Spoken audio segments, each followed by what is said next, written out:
রাধে রাধে বন্ধুরা, শুভ সকাল। সকলকে শুভ সকালে অনেক অনেক শুভেচ্ছা, ভালোবাসা, অভিনন্দন। তো দেখো, আমি কিন্তু স্নান করে কাজকর্ম করে চলে এসেছি গোপাল সোনাদের ঘরে। আর এখন কিন্তু বাজে 3:40। তো চলে এসেছি, আমার গোপু সোনারা কিন্তু সব শুয়ে আছে। আর দেখো, তোমরা আমার গোপাল সোনাদের দর্শন করে নাও। কী সুন্দর এই কাঁথাটা কিন্তু আমার মা নিজে হাতে তৈরি করে দিচ্ছে সোনা বাবাদের। তো সবাইকে জাগিয়ে আগে চোখে মুখে জল দিয়ে দেখো আরতি করে নিচ্ছি এক এক করে সবাইকে। সব রকম আরতি তো সব দিয়েই আরতি করতে হয়, তো সব রকম আরতি তো দেখা যাচ্ছে না। একটা ঘিয়ের বাতি দিয়েছি আর এখানে কর্পূর দিয়েও করছি। এই যে পুরো একটা আরতি কমপ্লিট করে নিলাম।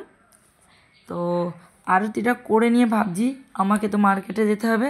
তো এই দেখো, এটা ঘিয়ের মানে প্রদীপ। এটা ভোররাত্রি যখন আমরা উঠি তখন কিন্তু আলো ফোটে না, এমন টাইমে উঠি। আর আজ আরও সকাল সকাল উঠে গেছি, কারণ আজকে আমাকে যেতে হবে মার্কেটে। তার জন্য অনেক ভোরবেলায় উঠে ভগবানদের জাগিয়ে আরতি করে ভোগ লাগিয়ে তারপরে যাব ভাবছি। মা কখন দেবে না দেবে, মার হয়তো কাজ টাজ করতে দেরি হয়ে যাবে, সেই মনে পড়ে। আর আজকে দেখো, শুধু মুরগি আর বাতাসা দিয়েছি সকালবেলায়, দিয়ে ভোগ লাগিয়ে আমি বললাম বাবা তোমরা বসে থাকো, আমি যাচ্ছি মার্কেটে যাব। তো দেখো, এদিকে কিন্তু আমি তিলক সেবা টেবা করে কমপ্লিট করেও নিয়েছি, দেখে নাও। তো অলরেডি রেডি হয়ে গেছি। তো এখন বাজে 4:40 মতো বাজে। তো রেডি হয়ে গেছি, এই যে দেখো শাড়ি পরা কমপ্লিট। আর এই যে তিলক সেবা করা কমপ্লিট। এই যে এখন যাচ্ছি মার্কেটে। দেখো কত বাইরে অন্ধকার, একদম কিচ্ছু দেখা যাচ্ছে না। এই যে গিয়ে রাস্তায় গিয়ে বাসে উঠে গেছি। তো বাসে যেহেতু একটু সিট পেয়ে মানে পাবো কি, দাঁড়িয়েই গেলাম, গিয়ে একদম নেমে গেলাম। তা নেমে গিয়ে বাস থেকে নেমে খানিকটা হেঁটে গিয়ে মার্কেটটা সোজা বাস থেকে নেমে হেঁটে গিয়ে মার্কেটে চললাম। দেখো মার্কেটে শুধু ফল আর ফল, ফল মার্কেট কিন্তু এটা। তা যতটুকু তুলে ধরার মতন তোমাদের সামনে তুলে ধরলাম, সব দিকের ফল আর ফল। এই দেখো, তো আমার মাল নেওয়া হয়ে গেছে, নিয়ে আমি বেরিয়েছি, গাড়িতে তুলে দিয়েছি, দিয়ে আমিও আসছি, বাস স্ট্যান্ড পর্যন্ত আসবো। তো দেখো বনগাঁ শহরটা না কি সুন্দর, সকালবেলা একদম ফাঁকা। আর এই যে ঘড়িটা আছে না, খুব সুন্দর লাগে দেখতে, এই ত্রিকোণ মোড়টা।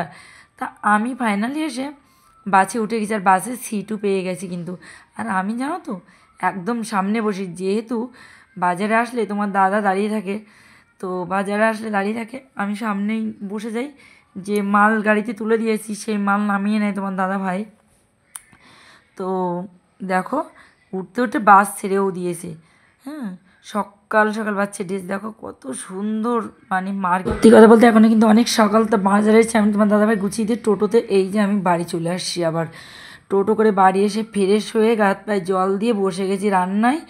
তো রান্না বসিয়েও দিয়েছি, যেহেতু অন্নটা। আর এদিকে চিচিঙে ভাজাও হয়ে গেছে। আর এদিকে করেছি কুমড়ো ভাজা।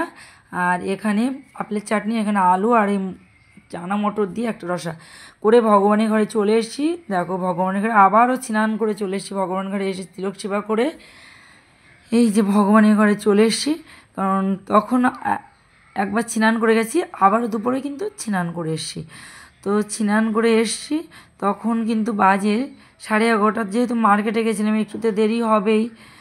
তো তার রেডি হয়ে গেছে। আর আমার গোপাল সোনারা মনে মনে খুব আমার পরে রেগে আছে, দেখো মুখটা ভারী করে আছে। যেহেতু আমি এখন দামোদর মাসে 10টার ভিতরে আমি ঠাকুর ঘরে চলে গিয়ে গোপাল সোনাদের স্নান দিয়ে আমি কিন্তু ভোগ লাগাই, মানে লাগিয়ে দেওয়ার ব্যবস্থা করি। কিন্তু দেখো মার্কেট থেকে মাল নিয়ে এসে দোকানে দিয়ে তারপরে বাড়ি ফিরে গা হাত পা ধুয়ে তারপরে রান্না বসাই। তো দেখো, তো গোপাল সোনাদের একটু মুখটা ভার ভার হয়েছে। তো আমি বলছি বাবা রাগ করে না, সবই তো তুমি জানো আমার ভাগ্যটা কেমন। তা তুমি আমার উপরে রাগ করে আর কি করবে বলো। আমি যতটা তাড়াতাড়ি পেরেছি ততটা তাড়াতাড়ি চলে এসেছি বাবা, তোমরা রাগ করো না। এবার সবাই একে একে স্নান করো। তা স্নান করিয়ে সবাইকে দেখো হাতে বানানো ড্রেস পরিয়ে দিচ্ছি। দেখো ভগবানদের কিন্তু সব ড্রেস কিনতে পাওয়া যায়, সব রকম ড্রেস কিনতে পাওয়া যায়, কিন্তু হাতে যদি বাড়িতে বানিয়ে দেওয়া হয় তার একটা আলাদাই মজা, আর তার জন্য আলাদাই একটা তৃপ্তি পাওয়া যায়। তো এই ড্রেসগুলো আমি বাড়িতে হাতে বানাই। এদিকে কিন্তু গ্রীষ্ম আবার বসে আছে, স্নান হয়নি। তা আমার মধুসূদনকেও কিন্তু জামা প্যান্ট পরাই, থাক মধুসূদনকেও এই দুদিন ঘাগরা পরাচ্ছি। আমার চোখে কিন্তু বেশ ভালো লাগছে, তোমাদের চোখে কেমন লাগছে তোমরা কিন্তু কমেন্টে জানিও। তা 3জনের স্নান হয়ে গেছে, আমার মধুসূদন, মদনমোহন, কেশবের স্নান হয়ে গেছে। আর সবাই কিন্তু আজকে বাড়িতে বানানোর ড্রেস পরেছে। আর এই ঘেরগুলো কিন্তু খুব বাটিকের সিট, খুব সুন্দর লাগে আর পরাতেও খুব সুবিধা। তা পরিয়ে সবাইকে একে একে করে স্নান দিয়ে দিলাম, তার ভিতরে গিরিশোনাকেও দিয়ে দিলাম, সবাইকে বসিয়ে দিয়েছি, দিয়ে চরণ সাজিয়ে দিয়েছি। দেখো অ্যালামুন্ডা, অ্যাডিনিয়াম, কাঠমল্লিকা দিয়ে চরণ সাজিয়ে দিয়েছি। আর যেটা বিশেষ সেটা হচ্ছে তুলসীর মঞ্জুরি, আর আজকে আছে কিছু কাঠগোলাপ দিয়ে চরণ সাজিয়ে দিয়েছি। তাছাড়াও কিন্তু দেখো এই যে সবাই কিন্তু আজকে বাটি প্রিন্টের জামা পরেছে, সব ভাইরাস বাটি প্রিন্টের। আর এদিকে আছে গরম গরম অন্ন, ঘি, উচ্ছে ভাজা, এই চিচিঙে ভাজা, কুমড়ো ভাজা, আর আছে আলু দিয়ে, আর কাবলি ছোলাতে একটা রসা। এদিকে আছে আপেল, মিষ্টি, সব কিছু পুজো পাঠ করবো কমপ্লিট করে একটু আরতি করছি। অল্প অল্প একটু একটু করে শর্ট নিয়ে তোমাদের সামনে দেখাচ্ছি, কিন্তু পুরোটাই দেখালে অনেক বড় হয়ে যাবে, ভিডিওটা লং হয়ে যাবে। আর ছিল কিন্তু আজকে অনেক তাহলে আপেলের চাটনি। তো যাই হোক, সব রকম দিয়ে আরতি করে কমপ্লিট করে নিচ্ছি। তো দেখো আরতি করতেও কিন্তু আমার আধা ঘন্টা চলে যায়। তা আরতিও হয়ে গেছে, তো এবার ভগবান তোমরা দর্শন করে নিয়েছো, তো এবার সব কিছু কমপ্লিট করে আমি ভগবানের ঘর থেকে বেরিয়ে যাব। তো যেহেতু আমরা কিন্তু ভোগ লাগাই, সত্যি আমরা সোজাসুজি ডাইরেক্টভাবে ভগবানের ভোগ দিতে পারি না, আমাদের সে সাধ্য নেই।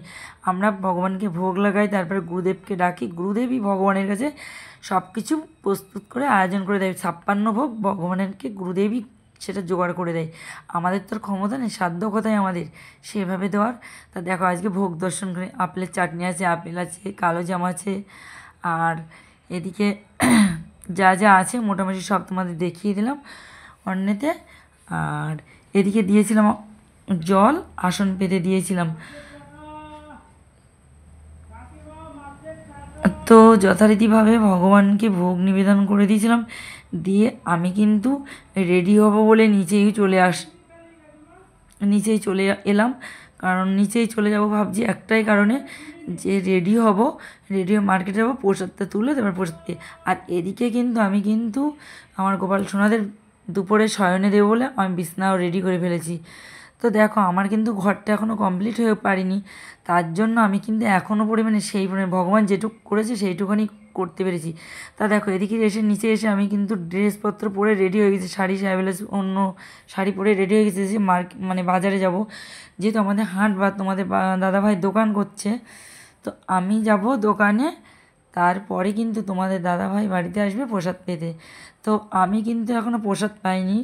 তো নিচে এসে আমি যথারীতিভাবে রেডি হয়ে গেছি, যে রেডিটা হয়ে নিই, তারপরে ভগবানকে বিশ্রামে দিয়ে আসবো আর প্রসাদটা নিয়ে আসবো।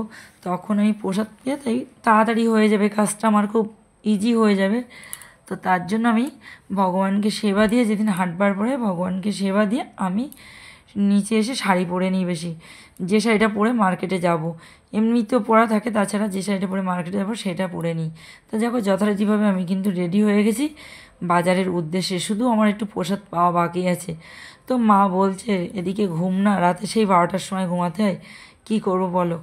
তা আমি বলছি কী আর করা যাবে, পরিশ্রম করলেই তো জীবনে একটু ঠিকঠাকভাবে চলতে পারবো, নাহলে তো কিছুই চলতে পারবো না। না, আমরা এমনই একটা মানুষ, না পারি কারো কাছে চাইতে, না পারি জনে যেতে, ভীষণ একটা ব্যাপার, মধ্যবিত্ত হলে যা হয়।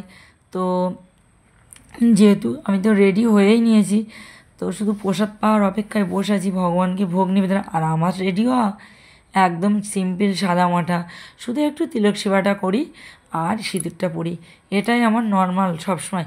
খুব দরকারি যদি কখনও সেরকম জায়গায় কোথাও সেরকম যাই, তখন একটু লিপস্টিক আর কাজলটা পরি, তা সবসময় পরি না এখন। আর যেহেতু রেডি হচ্ছি একটাই কারণে, আমি যত তাড়াতাড়ি যেতে পারবো তোমাদের দাদাভাই তত তাড়াতাড়ি বাড়ি আসতে পারবে। কারণ ও বেচারারও মানে তোমাদের দাদাভাইয়েরও খুব কষ্ট হয়ে যায়, কোনো দিন তো করা অভ্যাস না আমাদের, কিন্তু সত্যি ভাগ্যের সাথে করতে হয় মাঝে মাঝে, এতটাই পরিশ্রম পড়ে যায় সেটা আর ভাষায় বলা যাবে না। তা চলো তোমাদের সঙ্গে কথা বলতে বলতে টাইম হয়ে গেছে, ভগবানের ভোগটা নিয়ে আসি আর ভগবানদের বিশ্রামে দিয়ে আসি, যেহেতু অনেক ভোরবেলায় উঠেছে, তুলে জাগিয়ে দিয়ে গেছি। তো চলো সিঁড়িতে ওপরে যাব, ওপরে ঘরে যেহেতু পুজোটা দিই, তার সোজা সিঁড়িতে আমি এখন ওপরে উঠছি। উঠে এই দেখো ভগবানের ঘরে চলে গেছি। ভগবানের এই যে একটু প্রসাদটা দিয়ে দিলাম, যেহেতু না দিলেও হয়, কিন্তু মনে চাই যে না, আমার মনে হয় ওদের ভগবানের একটু দিয়ে তারপরে যেন আমার প্রসাদ পেতে বেশি ভালো লাগে। তো যাই হোক, সবাইকে একটু প্রসাদ মুখে দিলাম, দিয়ে মোটামুটি আমার মদনমোহন, গিরিশোনা আর বলরাম আর কেশব সবাইকে এক এক করে জল টল খাইয়ে দিলাম, দিয়ে হাত মুখ মুছিয়ে মোটামুটি সব কিছু কমপ্লিট করে নিচ্ছি। আর দেখো এখন কিন্তু দুপুর টাইম যখন শয়ন দিই, আমি কিন্তু সব বাসি মুটুক হাড় সব কিন্তু খুলে রেখে দিই। তা ফাইনালি দেখো, তো এবার সবার মুখটা আমি রুমাল দিয়ে মুছে দিলাম, আর সবার মোটামুটি একটু করে জল সেবা করাবো। তো জল সেবা দিচ্ছি, তা জলটা দিয়ে এবার মুখটা মুছিয়ে দিয়ে সবাইকে আস্তে আস্তে আস্তে আস্তে আমি বিশ্রামে দিয়ে দেবো। তা সবার আগে মুটুক টুটুকগুলো খুলে তো রাখতে হবে। তো এক এক করে সবাইকে আগে মুটুক হাড় মোটামুটি চা কানে সব কিছু খুলে রেখে দেবো, বাসি এসব সব কিছু রেখে দেবো। রেখে এখান থেকে এখানে শুধু আমি কিন্তু দুপুরবেলায় ভোগটাই লাগাই, বাদ বাকি ওরা খাটে বসে থাকে। তো এখান থেকে প্রসাদ পেয়ে দেখো বাজারের উদ্দেশ্যে বেরিয়ে পড়েছি। বাড়ি থেকে একটু হেঁটে এসে টোটোয় উঠেছি, যে টোটো ধরলাম তাড়াতাড়ি যেতে পারবো। তখন দাদাভাই বাজার থেকে বাড়ু চলে এসেছি, দেখো চলে এসে এতটাই ক্লান্ত লাগছে, আমি শুয়ে পড়েছি, একদম শরীর ছেড়ে দিয়েছে। তো বন্ধুরা দেখো, এত পরিশ্রমের পরেও তোমাদের কাছে ভিডিও দিই, একটু যদি ভিউ না হয় কেমন মনে হয়। দাদা ভিডিওটি তোমাদের কাছে কেমন লাগলে অবশ্যই জানিও কিন্তু। আর ভিডিওটি যদি ভালো লেগে থাকে অবশ্যই লাইক কমেন্ট শেয়ার করে দিও, একটু পাশে থেকো। তো দেখো সারাদিনে এত হাজার পরিশ্রমের পরেও কিন্তু তোমাদের কাছে একটু ভিডিও দিই, তো একটু ভিউর আশায়। তো সেই ভিউটাই যদি না হয়, তাহলে দেখো ভালো ভিডিওতে ভিউ সত্যি কম আসে। হ্যাঁ, যদি কোনো নোংরাম ভিডিও হয় সেই ভিডিওতে ভিউ কিন্তু বেশি আসে, সেটা আমি চাইছি না, আর ওসব প্রসঙ্গে আমি যেতেও চাইছি না। তো দোকান থেকে বাড়ি এসে এতটাই ক্লান্ত লাগছে শরীর, তা আমি এসে মায়ের ঘরে শুয়ে পড়েছি, পুরো হাত পা ধুয়ে একটু গায়ে জল দিয়ে শুয়ে পড়েছি। ভিডিওটা কেমন লাগে, ভালো লাগলে লাইক শেয়ার কমেন্ট করো। চলো, রাধে রাধে।